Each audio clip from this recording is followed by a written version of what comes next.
Olá, boa tarde. Tudo bem com vocês? Boa tarde, Ligiane. Que Hoje... privilégio, né? Estar juntas. Pois é, estamos assim. super juntinhas. Mesmo com essa pandemia, nós estamos aqui com essa nobre missão de trazer para as famílias, mais uma vez, um capítulo tão especial de um livro muito especial, né, professora? Sem dúvida, lindo livro. Nós estamos aqui hoje para conversar sobre o capítulo 25 do livro Educação, que tem o título Educação e Caráter. Tudo a ver com aquilo que a gente tem vivido com os nossos filhos, né? E é um capítulo curtinho, mas que eu acho que vai ter muita coisa para ser falada em uma hora, né, professora? Sim. Nós estamos aqui novamente com a professora Letícia, ela é professora aqui do NASP. Eu estou em viagem aqui em São Paulo e estou aqui com o privilégio de falar com ela aqui pertinho. Nós combinamos de falarmos perto, assim, para poder conversar sobre esse capítulo, né? Já que a gente estava pertinho, a gente resolveu ficar perto mesmo, tá, gente? Então, para a gente iniciar, nós vamos orar ao Senhor agora.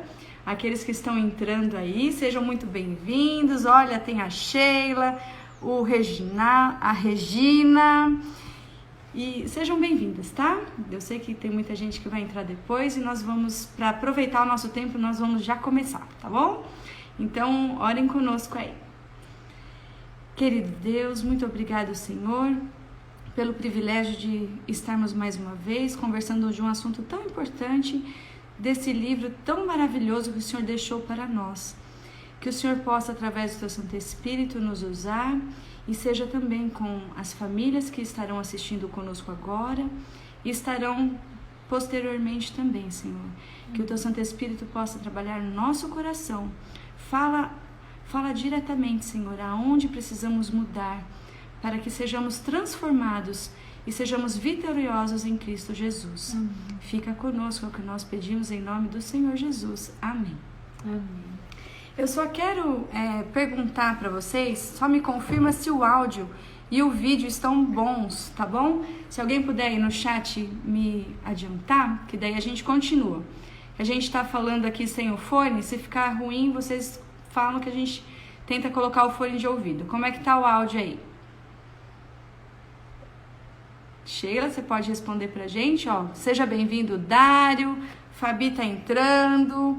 A Silvia.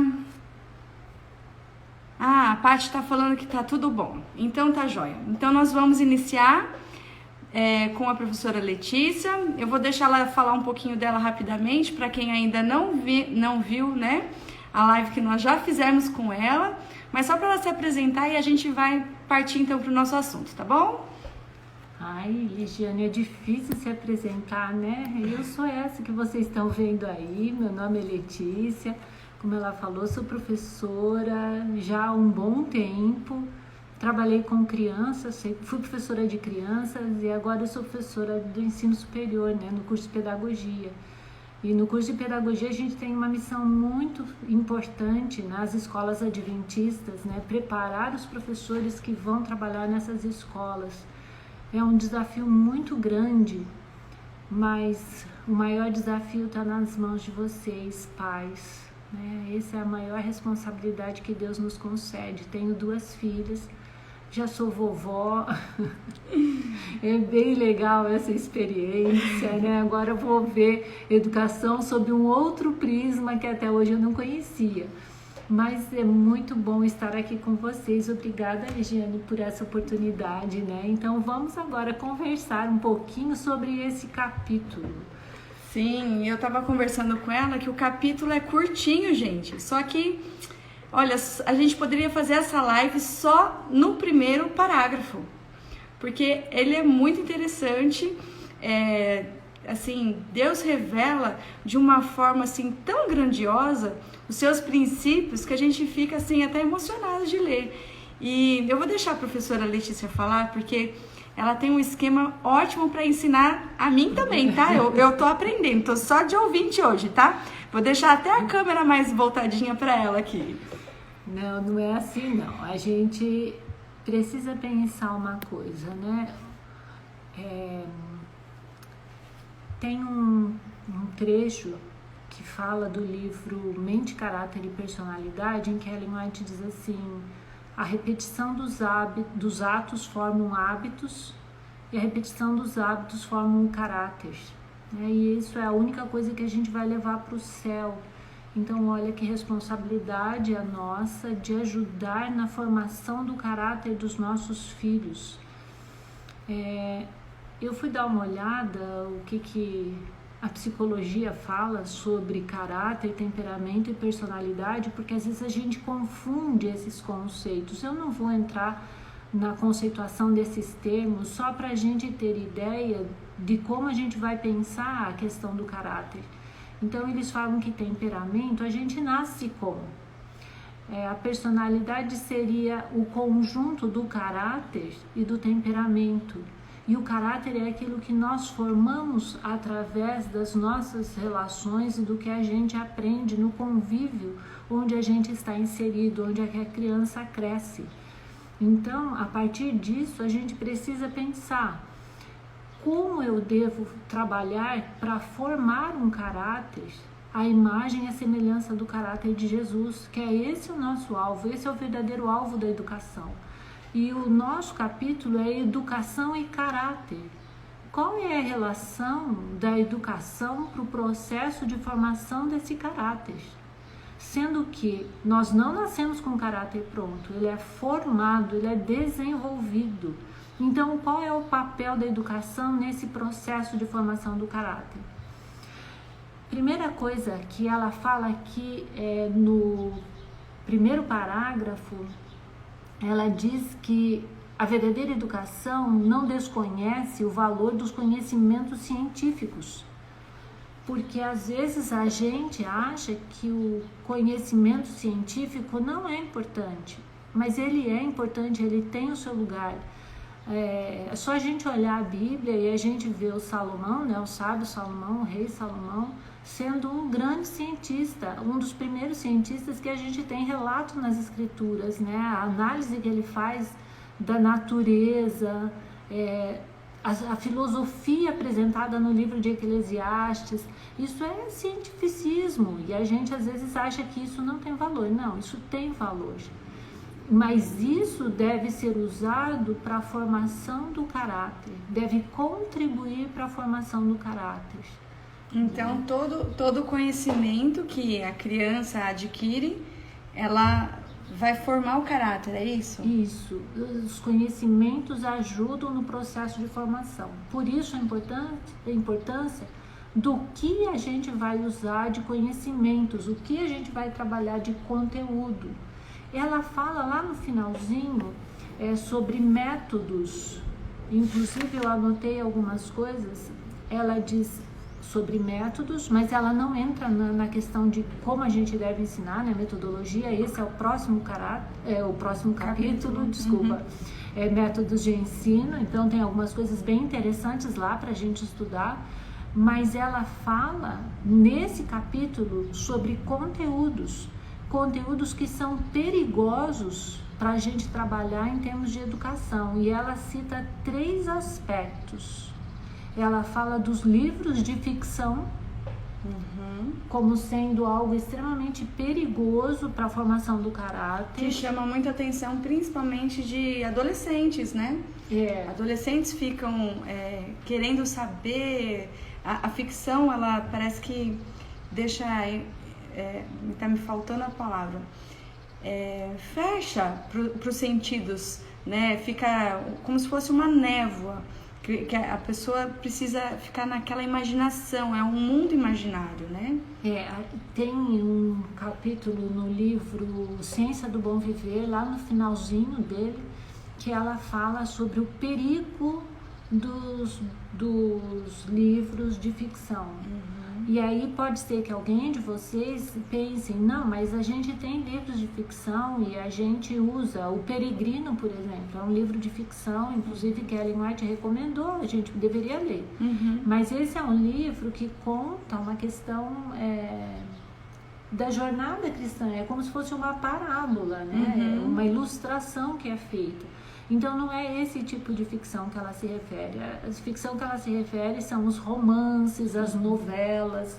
Que no Mensagem aos Jovens também ela comenta, né? Que cria uma fantasia tão grande, um mundo de fantasia, e a pessoa acaba saindo da realidade, e o prazer maior está nessa fantasia, mais do que na realidade, né?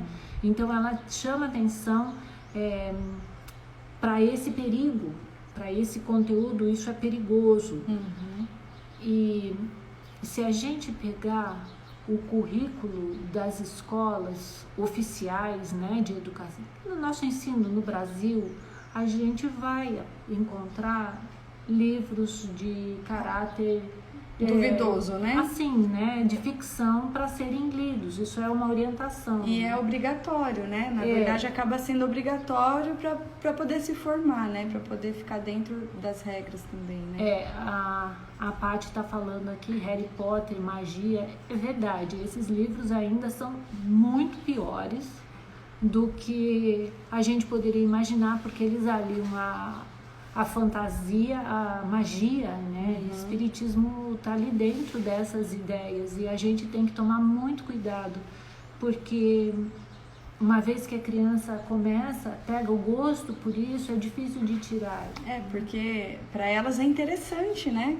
Eles envolvem a mente da criança de uma tal forma que elas não conseguem parar, né? Então a gente precisa tomar muito cuidado. Ela menciona isso, né? Isso atrapalha, esse tipo de texto atrapalha a formação do caráter. Então, e a importância de você mostrar o que é verdadeiro para a criança, né? A verdade, porque a Bíblia fala para a gente sempre buscar o que é puro, o que é reto. Então, a gente tem que entender como pais que nós somos o limite, nós somos a segurança dos nossos filhos. E a gente sempre tem que apresentar para eles o que é puro, o que é reto, o que é verdadeiro, né? E isso vai fazer a diferença no caráter deles, né? Exatamente. E um outro conteúdo que ela apresenta, né, nesse capítulo, ela fala sobre as ciências e menciona a questão da evolução. Eu tenho me preocupado com isso, porque a ideia da evolução tem entrado sutilmente, né, nos nossos materiais de ensino, muitas vezes, sem perceber, a ideia está sendo apresentada. E ligando a questão da evolução, ela menciona que a educação praticada hoje, eu coloquei 3 aspectos. Ela diz que estabelece a disputa pela supremacia. Ela coloca que também estimula a emulação, ou seja, o desejo de eu ser maior do que o outro, igual ou maior. A competição, né? Sim, isso leva à desonestidade, por isso a questão da cola, né? A cola que é tão comum dentro das escolas é fruto dessa questão de eu querer ser mais do que o outro, né? E ela ainda fala que a educação praticada hoje também alimenta a ambição e o descontentamento.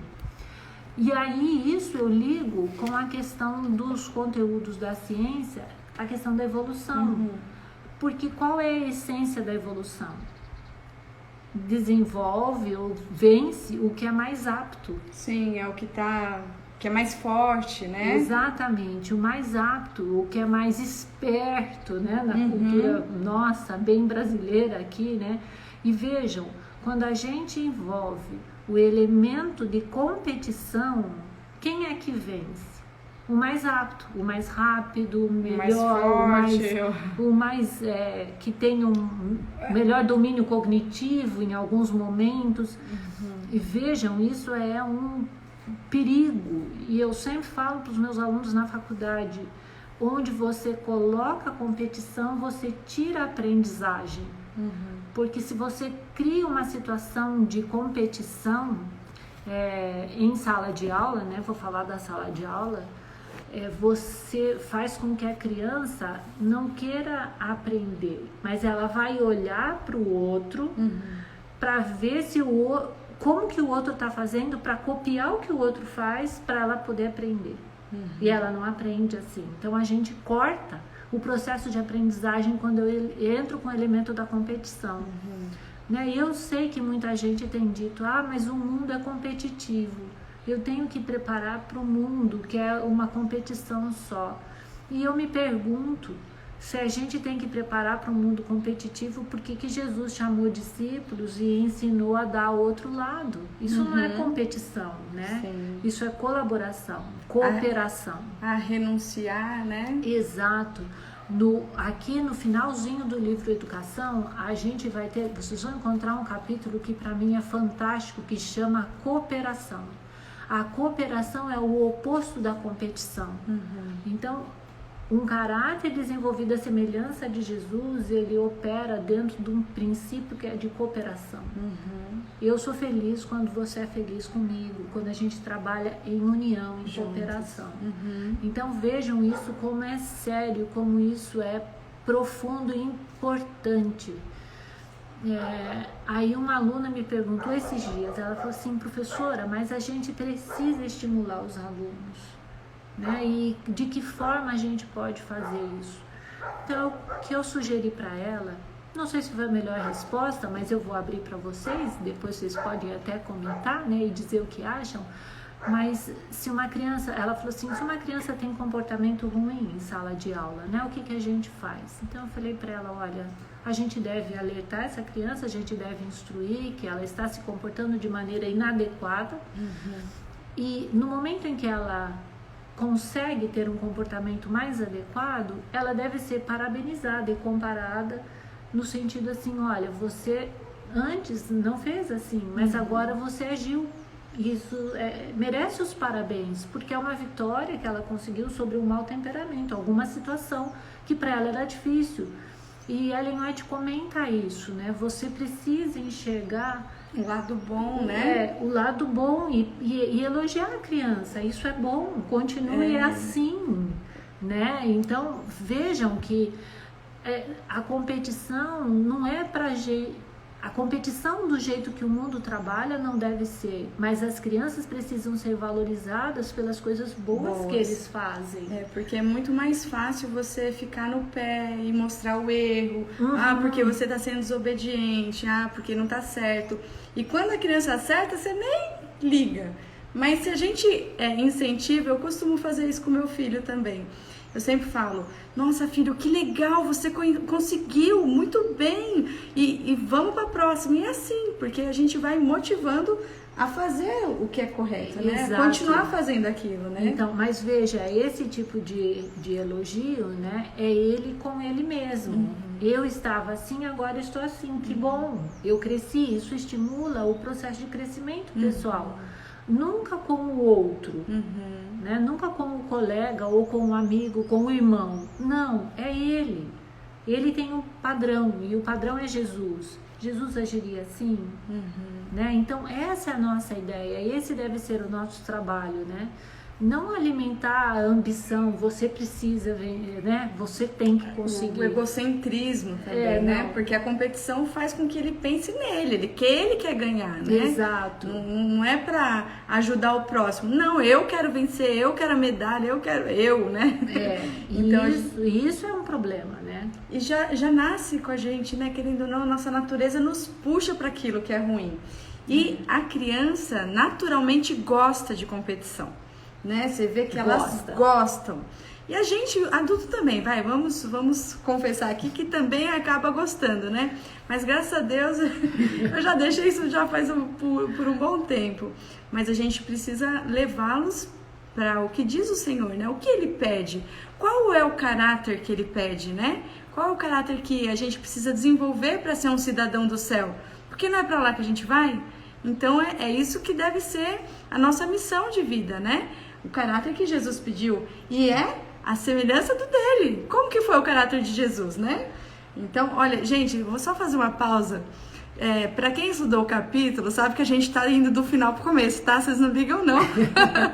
Mas a gente volta pro começo agora. Tá conversando aqui do final pro começo, tá? A Sheila tá falando aqui, ó. A própria teoria da evolução é baseada na competição, sobrevivendo mais forte. É exatamente o que a gente acabou de dizer, né? Que a gente comentou aqui. Então isso é importante a gente pensar, né? É que eu fui para lá porque a gente mexeu. Gente, tá tudo dentro, tá? Tudo dentro do capítulo 25. Depois vocês leiam com bastante atenção, porque aqui a gente só tá comentando, tá? Vai estudar. Então eu fiz umas anotações aqui, até mostrei para a Lígia, né? A questão da verdadeira educação, ela aprecia, né? Eu coloquei 3 verbos destacando aqui do texto. Ela aprecia a questão da instrução, né? A capacidade, o desenvolvimento das nossas capacidades. Isso é um ponto importante que a gente precisa considerar, né? Deus nos deu os dons, né? São as nossas capacidades inatas e a gente deve desenvolvê-las para seu serviço. Habilidades, né? As habilidades, isso é muito importante, nós não podemos desconsiderar isso. E tem um detalhe, quando a gente pensa no desenvolvimento das habilidades e quando a gente tem filhos, o que é mais fácil a gente trabalhar com eles, né? As habilidades que são fáceis para eles. Eles do que gosta, mais, exato. Né? Então, uma criança, por exemplo, que você está lá ensinando, ela gosta de mexer com água. Vamos pensar no serviço da casa. Né? Ela gosta de mexer com água. Então, ela gosta de limpar o banheiro e faz agora varrer a casa ou sei lá, guardar a louça. Ela não gosta. Né? Porque ela não gosta dessas coisas assim. Então a gente precisa estimular aquilo que ele não gosta, desenvolver as habilidades que ele não gosta. Porque o que gosta naturalmente vai aprender, né? Exatamente. E você falou de música, né? Então quem tem habilidade com música vai ser mais fácil mexer com a música, né? Agora quem não tem, não é porque não tem que deveria ser desconsiderado esse aspecto. Sim, deveria ser incentivado para desenvolver, né? Porque eu preciso desenvolver isso também, né? A parte musical. Mas não tem jeito, tá difícil. Então vamos ver uma outra habilidade na área de artes, né? Que ele gosta, às vezes mexer com tintas, né? Colorir algumas coisas. Isso é importante a gente ver, né? Então, a verdadeira educação, ela aprecia o desenvolvimento das nossas capacidades, porque o desenvolvimento harmônico dessas capacidades que Deus nos deu, eles vão ajudar a formar o nosso caráter. Sim. Né? Então, não desconsiderar o desenvolvimento do ser humano como um todo, porque às vezes a gente pensa em educação e só vem a parte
princípios firmes.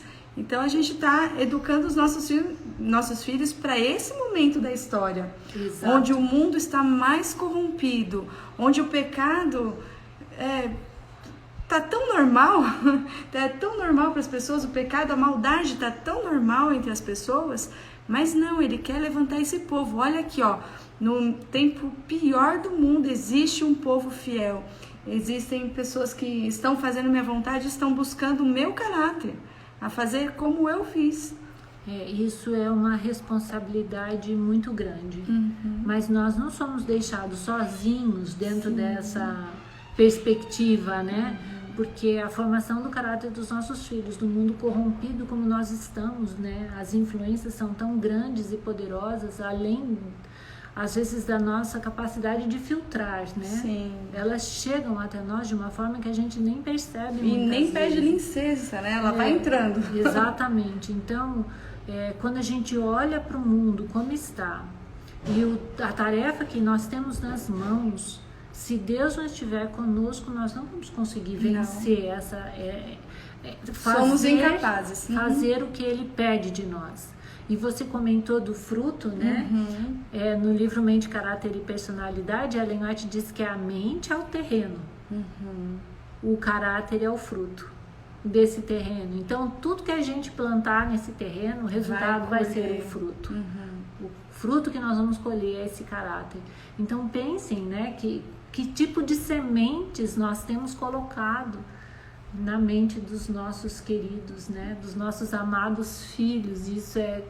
E falando em relação a caráter, tem uma frase que eu já há algum tempo me segue, é uma frase interessante sobre o caráter, porque é individual. Por mais que nós estejamos ensinando os nossos filhos, a gente tem que entender que vai chegar um momento em que eles tomarão as próprias decisões. Por enquanto nós estamos ali guiando, né? No caminho, mas vai chegar um momento em que eles estarão decidindo. Então, o caráter não tem como emprestar. Cada um tem o seu. Então, não tem jeito. Quando chegar no momento em que Deus vai nos perguntar, né? E aí, filho? O justo continua fazendo a justiça, o injusto a injustiça. Não tem como eu emprestar do irmão que sabe mais, né? Não tem como eu emprestar para o meu filho, com o meu marido. Não, cada um tem o seu. E a gente vai construindo conforme vai passando a nossa vida. É um momento ali de santificar a nossa vida a cada dia, né? E eu gostei muito de um texto que eu vi aqui no Mente, Caráter e Personalidade. Ela fala assim, porque a gente está falando de educação, formação de caráter, né? Só que a gente já está bem formadinho, né? Nós já somos formados, né? E nós temos o nosso caráter já bem desenvolvido. E ela diz assim, ó, nós podemos vencer os defeitos de caráter entregando a Cristo a nossa vontade. Nossa, isso é muito sério. Então vejam a força da vontade no desenvolvimento do nosso caráter. Ela diz que nós podemos vencer os defeitos do nosso caráter. E aí pode ser que você se pergunte, né? Mas e quais são os defeitos do meu caráter? Porque às vezes a gente não sabe. Às vezes a gente não para, né?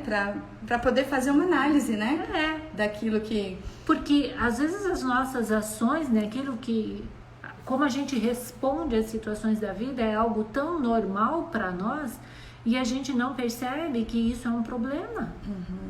Né? Que a gente está agindo diferente daquilo que Deus esperava que a gente agisse. E tem alguns problemas, por exemplo, que a gente vê nos nossos filhos, mas como que eu vou ensinar? Não consigo. Se a gente não resolve em nós primeiro, não tem como resolver no filho. Se não for no joelho e no chão, para Deus agir na nossa vida primeiramente, sabe? Existem alguns traços de caráter, virtudes, né? Paciência, organização, diligência, prestatividade, são tantos, mas que quando a gente vai vendo, puxa, eu não sou dessa forma. Como é que eu posso cobrar do meu filho uma coisa que eu não consigo ser? Então a gente tem que resolver primeiro o problema em nós, sabe, com o joelho no chão, porque como a gente já tem o caráter formado, é só, como ela leu aqui, só através de Cristo, porque por nós mesmos não tem condições. É Ele que vai nos dar esse poder para poder vencer o defeito do caráter. E tem um outro detalhe, você falando eu lembrei.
É o processo da vida inteira. Pois é. Então, nunca vamos ser formados. Não tem como. Vamos continuar aprendendo no céu, gente. Vamos, que privilégio daí aprender, né? Pois é, e o professor Jesus, nossa! Pois é. Vai ser demais. A gente vai ter aulas com vários mestres, né? Sim, e o interessante é que nós também seremos, né? Sim. Porque a gente às vezes fica imaginando, eu sempre falo pro meu filho, você... Quais são os personagens, né? Os heróis da Bíblia, o que você gosta? Ah, mãe, quero conhecer Daniel, quero conhecer Davi. Ele fala alguns nomes. Filho, sabia que Davi e Daniel vão querer saber como que você conseguiu passar por tudo que eles gostariam de ter passado? Porque o privilégio que nós temos hoje, né, professora, de viver nesse tempo é justamente esse. Eles receberam tantas coisas no passado, profecias, né, que foram seladas e que para o nosso tempo estão se abrindo para a gente, né, vivenciar essas profecias. Então nós também seremos testemunhas vivas para os outros mundos não caídos. Jesus vai falar, eu fico imaginando assim, gente, minha cabeça viaja, tá? E para o céu a gente pode viajar, né? Pode. Eu fico pensando assim, olha, Ligiane, vem aqui hoje, você que vai pregar hoje aqui em tal lugar. Mas eu, Senhor, não, eu quero que você conte o que eu fiz por você. Gente, olha, até me arrepia. Porque é um privilégio que nós temos, né? De poder contar a nossa história, a nossa experiência, daquilo que a gente viveu, né? E a gente passando isso também, essa vontade de estar lá, de estar pertinho de Jesus e tudo, as coisas, estar perto do Salvador. Acho que não tem coisa melhor. Para os nossos filhos, se nós pais temos esse desejo, será que os filhos também não vão ter, gente? A gente precisa primeiro querer, né? Nós como pais. Querer que essa história do pecado acabe logo, para que a gente possa estar com o nosso Salvador. Então, aí começa a fazer o sentido da educação, redenção também. Você falando nisso, eu pensei, né, que nós vamos receber no céu uma pedrinha branca com o nosso novo nome, né? E o que é o novo nome? O nome é a representação do nosso caráter. Né? É o caráter. É a nossa história, né? Qual será o nosso nome, gente? Vocês já pensaram nisso, né? A nossa história de vida, as nossas lutas, os nossos enfrentamentos, a nossa submissão a Deus, né? Tudo isso vai ser expresso no nome. Eu não imagino como que Deus vai ser capaz de fazer isso, mas Ele sabe, Ele é Deus, né? Ele mudou o nome de Jacó. Sim.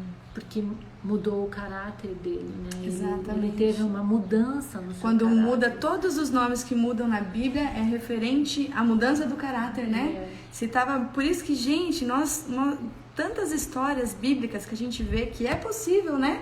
Mudar. Você está indo por um caminho que você sabe, olha, Senhor, eu falo mal do meu vizinho, minha língua não consegue segurar. Mas quando você consegue, através de Jesus Cristo, né, o sangue que ele deu, o poder através do sangue dele, precioso, consegue mudar isso, essa vitória. Nossa, agora eu também fiquei aqui pensando no nosso novo nome. Que privilégio que a gente vai ter, né? É impressionante, né? Gente, quantas surpresas, quantas maravilhas que tem no céu, que a gente nem para pensar, né?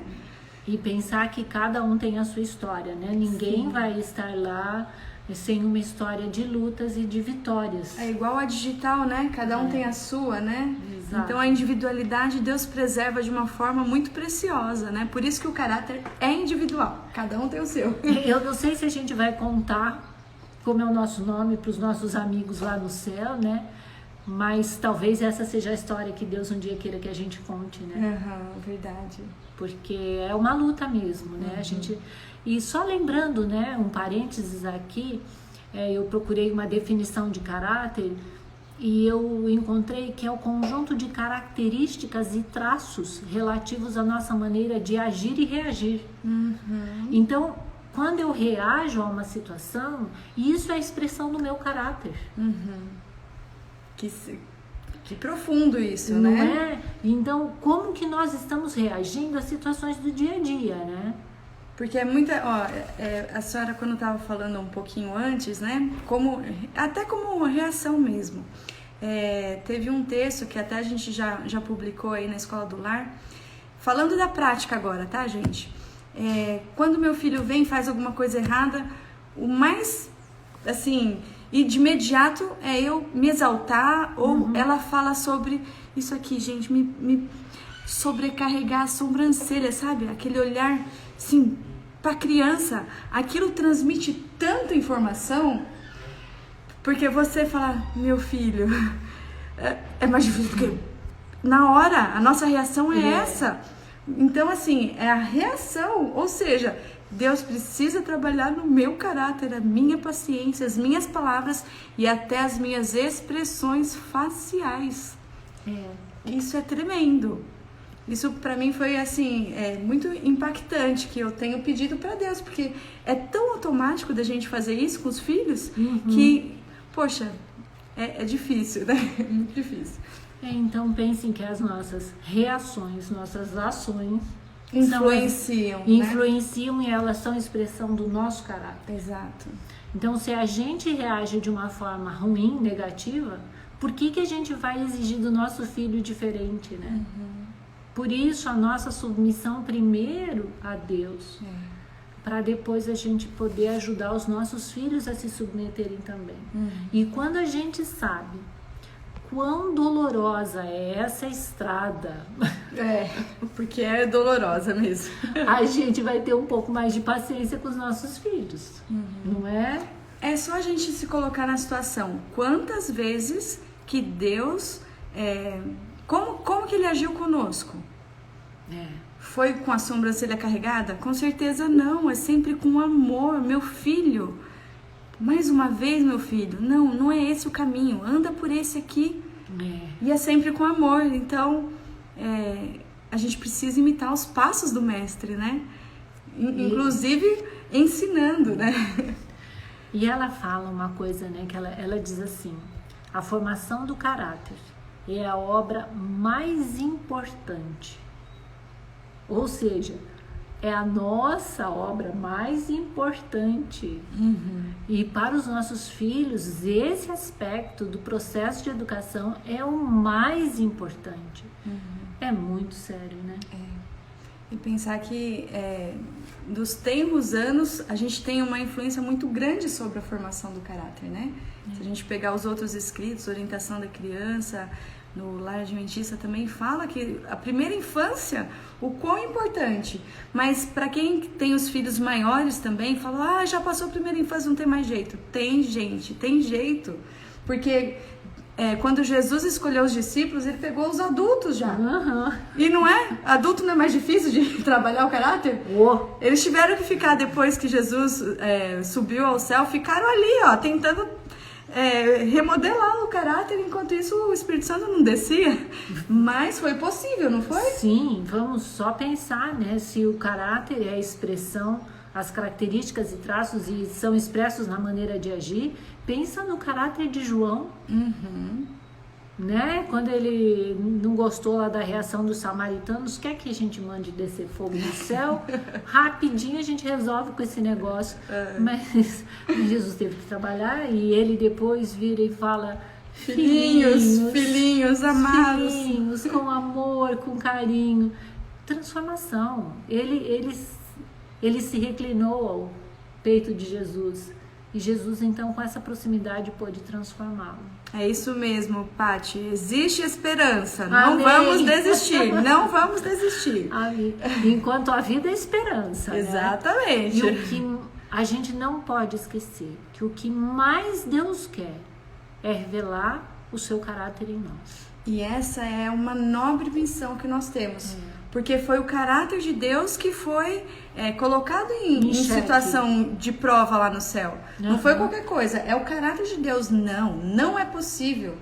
Não é possível. E o que a gente mais ouve hoje em dia é que não é possível. Exato. Mas Deus veio, Jesus veio, deu o seu filho, né? O seu único filho, para falar: sim, é possível. Vocês conseguem, e num tempo muito difícil, né? A gente vê que nós estamos vivendo tempos extremamente difíceis, mas Ele está chamando a nós, a nossa família, para testemunhar. Nós vamos ser testemunhas de que é possível. Amém. Isso é um privilégio. É um privilégio. Privilégio muito grande. E, né, A educação é para restaurar no homem a imagem do seu Criador. A imagem, tanto física quanto mental, nas nossas disposições. Porque uma pessoa que tem o seu caráter transformado, a imagem do seu Salvador, vai refletir no seu rosto. E essa imagem que você falou, né?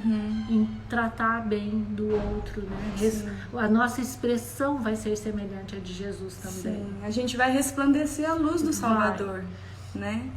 E temos que caminhar para o final. Já. Certo. A gente está aqui no bate-papo tão gostoso, mas faltou só uns minutinhos aqui. Mas já está fechando mesmo.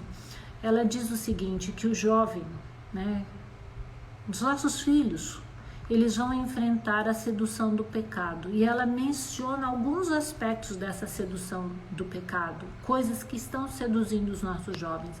A questão de ganhar dinheiro, os divertimentos e a contemporização com as coisas erradas, ostentação, o luxo, extravagâncias, engano, fraude, roubo, ruína. Essas são as tentações que eles vão enfrentar, né? Nesse meio onde essas coisas aparecem, ela menciona 2 aspectos: o espiritismo e a anarquia. Né? Então eu tenho me assustado como as ideias espiritualistas têm entrado dentro dos nossos arraiais, né? Os nossos jovens pensando que não é bem assim, Deus não é tão severo assim, né? Essa ideia é uma de que ideia, tá tudo bem, né? Que todo mundo tá fazendo. E o que importa é a gente fazer o bem, né? Se a gente for levar marmita, não que levar marmita não esteja certo, está certo, mas isso não é suficiente, né? Então a gente tá vendo algumas coisas aparecerem e eu tenho me preocupado com isso. E a questão da anarquia é outro aspecto que tem entrado dentro dos nossos arraiais e a gente tem sido difícil. Por exemplo, um exemplo de anarquia, a moda. A moda hoje é uma anarquia, é uma disruptura de tudo aquilo que era certo, né? Então, uma calça rasgada é moda. Sim. Os jovens querem usar isso. Como, gente, né? Eu perguntei esses dias para uma pessoa, uma jovem, eu falei assim, tava com uma calça rasgada e eu pensei, como é que você gasta dinheiro numa roupa assim? Mas é bonito, é legal. Vocês percebem isso? É a anarquia do princípio. Você está mudando o princípio. É legal roupa rasgada, é legal, né? Legal no sentido de bonito, interessante. Roupa do lado avesso. Roupa manchada. É anarquia. O que Satanás está querendo fazer com a mente dos nossos jovens? Tirar o princípio do que é belo, a essência da beleza, da harmonia, daquilo que é simétrico, porque beleza é simetria das formas. Sim, e Deus é muito simétrico, né? A gente vê na natureza. Mas Satanás tem feito a disruptura com isso, está destruindo tudo isso. E muitas vezes as pessoas acham que a roupa não tem problema. Pois é, mas... né, ela transmite aquilo que a gente é também. Exato, ela As pessoas nos reconhecem através daquilo que a gente veste também. Sem dúvida alguma. Quando o rei perguntou assim, mas quem falou, né, na época de Deus, quem falou, não sei o que, aí falou, não sei quem foi, por acaso ele estava vestido assim, assim, assim, e ele logo percebeu que estava falando de quem? De Elias, através daquilo que ele vestia, né? João Batista e outros mais. Então, Deus também pede pra gente ser modesto e nos instrui, né? A gente precisa...